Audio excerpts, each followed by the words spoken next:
Hi everyone, welcome to our first monthly update on NicOlandria. It's my highest rated video, so I thought I'd treat them special and just keep an eye on them on a monthly basis, see how they're doing. Okay, this may or may not play out in the public eye. This is for entertainment purposes only. Tarot is not fact. And everything I say here is just alleged. So, keeping an eye on NicOlandria between the month of mid-January, it's January 10th today, and let's say to mid-February, same time. So let's get into it. We're checking on the energy between Nic and Olandria, just kind of seeing where they're at right now, what's influencing them, what's ahead, whether the rumors are true about engagement or them moving in together. So I've laid some cards. I'm using the True or False Flame. I just got it from Amazon. And the Lucky in Love Tarot. I got this from AliExpress for $4. It's a good deck, but it's hard to see. But anyway, let's get started. What's the general energy around Nic and Olandria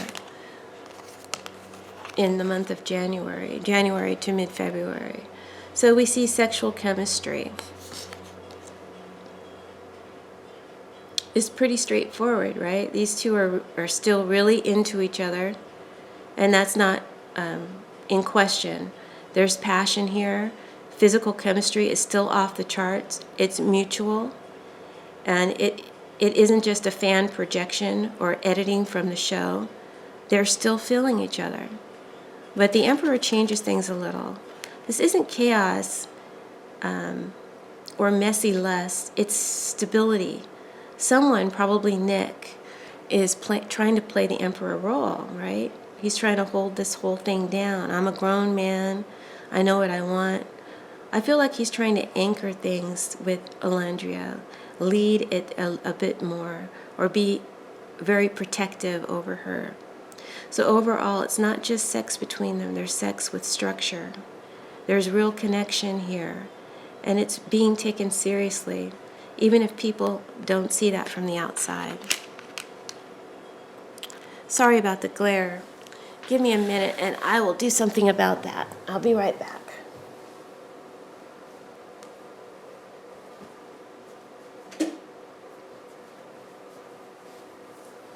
Okay, hopefully that is better. So where is their relationship at right now? Like right now? Today's January 10th. We've got mutual growth and the Ten of Wands, hard work. As you can see, it looks like two people, a man and a woman. They may be homeless. I'm not sure. They're either pushing a cart of things to sell or they're pushing their belongings down the road. But I see the sun in the distance. And then this card is called Mutual Growth.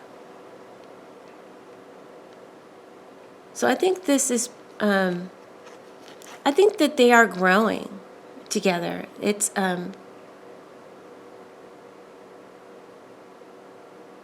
but there's a lot of pressure on this relationship. It's not easy to make space for their growth.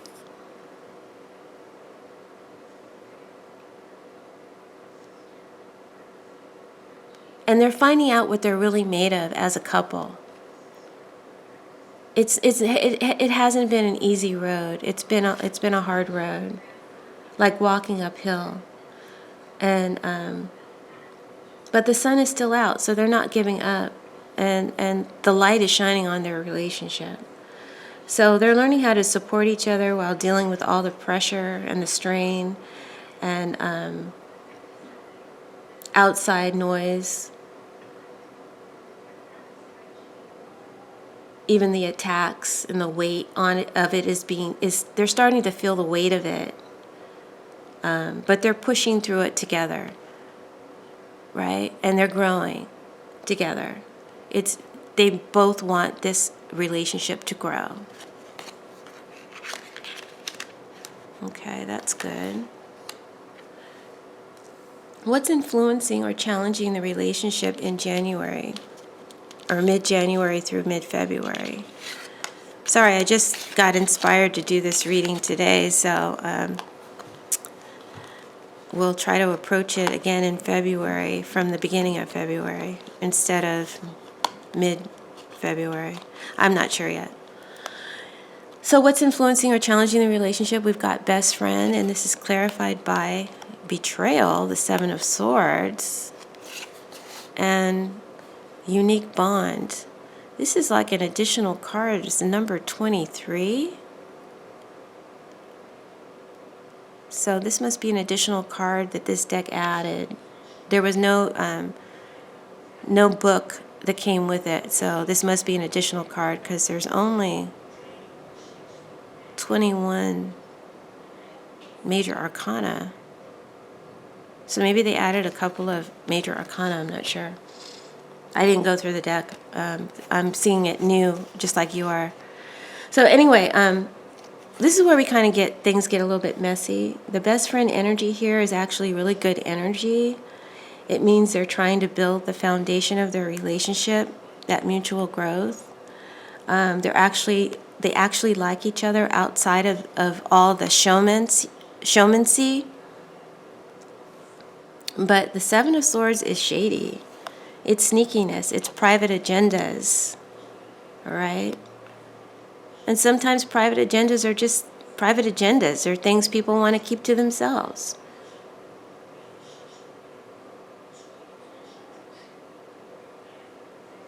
It could also be people watching but not saying what they really feel. So if it's a challenge, it could be some of their friends may not be 100% on board with their relationship. It could be fans creating fake narratives about their relationship. It could be their exes watching closely. It could be people close to them having opinions but not being really honest about it. So if it's a challenge, that could be what's coming in. But I didn't want to see it. Don't really want to see. I think that the challenge is there, even though the card has Rainbow Flame. That's what's unique to this deck. If the card has Rainbow Flame, it's positive. But this Seven of Swords showed up, so that kind of changes things. Then we have this unique bond here, which is a new card for me, so I just have to read it intuitively. And it says that people are projecting onto this couple. People either don't believe that it's real, or they're low-key jealous about it. So there's pressure, and there's probably some doubt creeping in, like, do we trust each other? Are we letting outside energy get in our heads? I think this month they're being challenged to protect their bond from outside energy. Even energy that seems well-natured or supportive. And that's not easy. It's not going to be easy. So they may go a little bit exclusive. When I say exclusive, I mean like keep to themselves, keep things more private.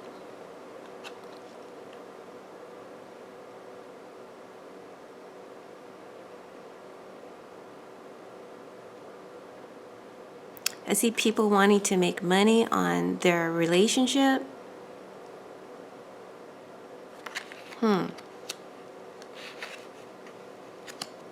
Maybe there could be leaks about their relationship from friends, some so-called friends. I'm not sure. That's interesting.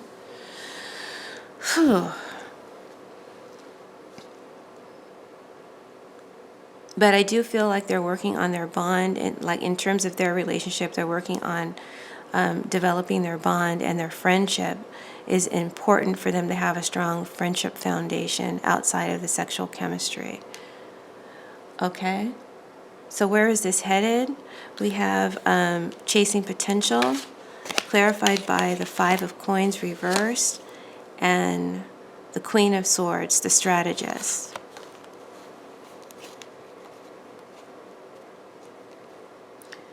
So this is where things pivot. So I think things are going really well for them. There may be, like I said, the energy here of the challenge, which I won't repeat because it was several different things that it could be. And it could be all of these things that I mentioned. But they're still working on their friendship and building their friendship, and it's going very well. They're getting closer. They're like peas in a pod. But there may be some energy of deceit around them, maybe from their friends or family or from their fans, and people projecting onto their relationship things that aren't true. And that could be what's challenging. All right? So where is the relationship going to end up around mid-February? Where is it headed? We have the Chasing Potential card. So it says chasing potential. There's a difference between growing together and waiting for someone to catch up. Be honest about which one you're doing. There's a difference between growing together and waiting for someone to catch up. Be honest about which one you're doing. So someone may be questioning. There may be a gap between where one is and the other is. And there's an asking, are we growing together? Or am I pulling the other along? Or are they pulling me along?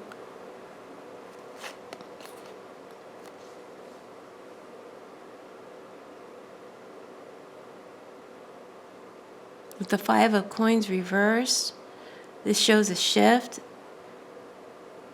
This isn't them hiding so much anymore from the public eye. It looks like they're coming back into the public eye a little bit around February, maybe on purpose. They're coming out of their little bubble, and this might be tied to a public moment, maybe another magazine cover or something like that, or an event or a launch of something.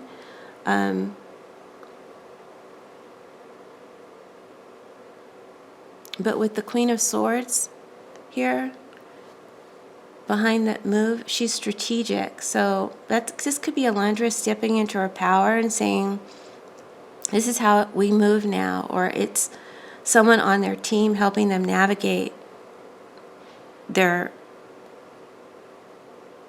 relationship and their situationship, their business relationship. I think they're being very intentional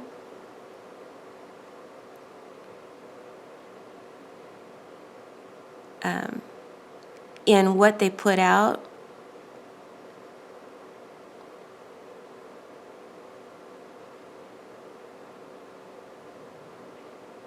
And maybe they're letting, maybe they've gotten some PR.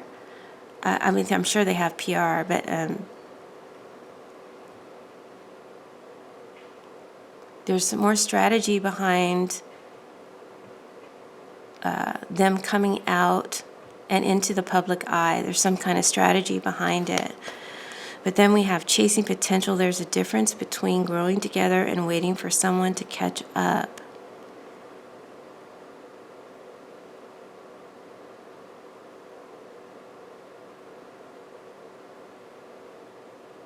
I think this might be something that Elandria says that's taken out of context and might be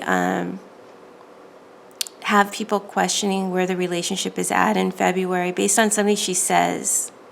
That's what I get. All right. But they're trying to play smarter with their relationship, and maybe speak more cryptic. But something gets said that I feel may lead people to believe that one wants more than the other, or they're only chasing the potential of the relationship, the rewards that the relationship is offering.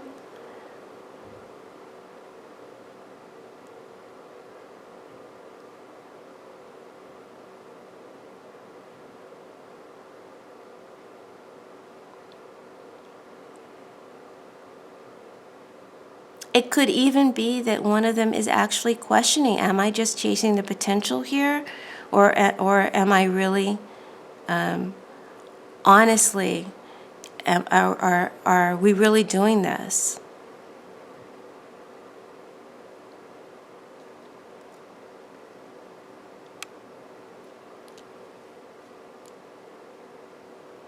We'll have to look at this when we get to February. Maybe this will become more clear to me. Now, on to whether or not the engagement rumors or the moving in rumors are true. We have the open heart, and we have, wow, we have the Six of Swords. See, they're moving. This man and this woman and their child are they may be moving or just taking a vacation, but they're packing their truck with all their belongings, and they're making a transition somewhere. Wow, and then there's this open door. This could be true. Let's get real. This card isn't dodging the question. It's going right to the heart of it. No pun involved. It says, open heart, together you're unlocking new levels of intimacy, because real love begins where the walls come down. So close, there's vulnerabilities with the heart, there's closeness, the walls are coming down. So I think this does point to an increase in intimacy. They're letting each other in more. They're building a safe space together. And then boom, we have transition. It's kind of supporting the rumors. It's literally the moving card. So I don't know if they're moving in together, but maybe they'll move in proximity to one another. There's forward motion. So based on these cards, I think there is some truth to these rumors. Sorry, I didn't realize I was out of the frame. I think there is some truth to these rumors. There could be, this could be them moving in together, or talking about it seriously, or planning a long-term commitment or engagement, or both. But they're doing it privately. Seven of Swords is right above the open heart card. So they're doing it privately. We're not going to know about it. It might get leaked by a friend, though.